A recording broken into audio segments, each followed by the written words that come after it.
सवा लाख से एक लड़ाऊं, चिड़ी ने ते में बाज तुड़ाऊं, तबे गोविंद सिंह नाम काऊं।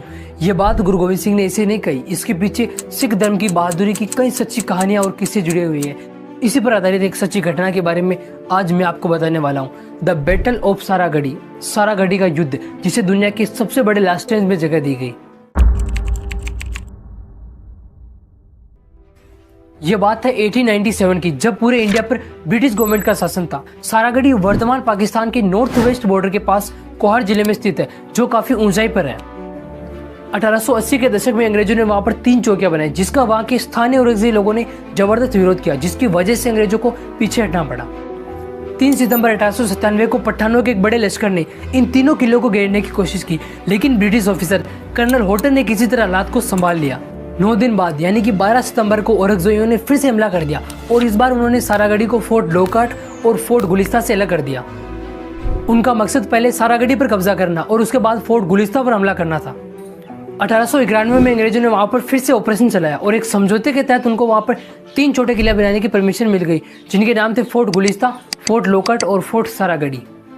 ये तीनों किले एक दूसरे से कुछ ही मील की दूरी पर थे। सारागढ़ी दोनों किलों के बीच था, इसीलिए दोनों किलों से सारागढ़ी को देखा जा सकता था। अब यहाँ के स्थानीय औरंगजेब लोग अंग्रेजों को वहां से हटाने के लिए उनके ठिकानों पर लगातार हमले करते रहते थे, क्योंकि वे नहीं चाहते थे कि उन पर अंग्रेज राज करें। सारागढ़ी की लड़ाई पर famous book the iconic battle of Saragarhi में ब्रिगेडियर कंवरजीत सिंह बताते हैं कि हवलदार ईसर सिंह ने अपने जवानों को ऑर्डर दिया कि पहले पठानों को आगे आने दिया जाए। इसके पीछे रीजन ये था कि उस टाइम पे सिख सोल्जर्स के पास सिंगल शॉट मोर्टिनी हेनरी .303 राइफल्स होती थी, जिनकी फायरिंग रेंज लगभग 1000 गज के लगभग होती थी और ये राइफल पर मिनट 10 राउंड फायर कर सकती थी। हर सोल्जर के पास 400 बुलेट रहती थी, जिनमें से 100 उसके पास और 300 रिजर्व में रखी जाती थी।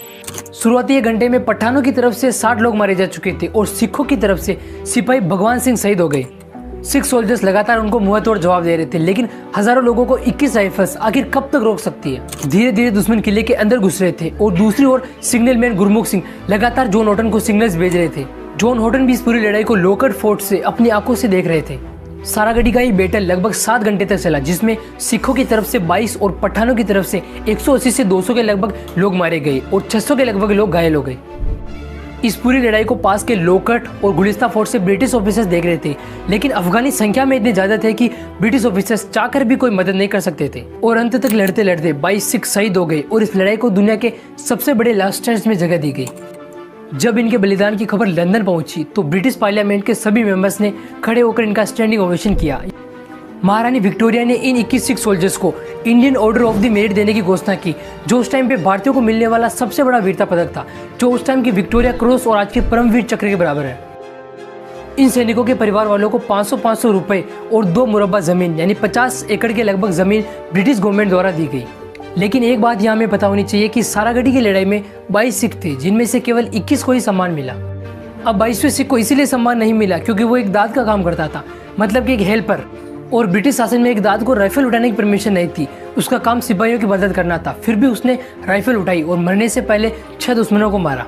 सारागढ़ी की लड़ाई के 124 साल बाद इंग्लैंड के वेंसफील्ड टाउन के गुरु नानक गुरुद्वारे में हवलदार ईसर सिंह की स्टेचू बनाई गई, जो इन सिख सोल्जर्स की बहादुरी की हमेशा याद दिलाएगी।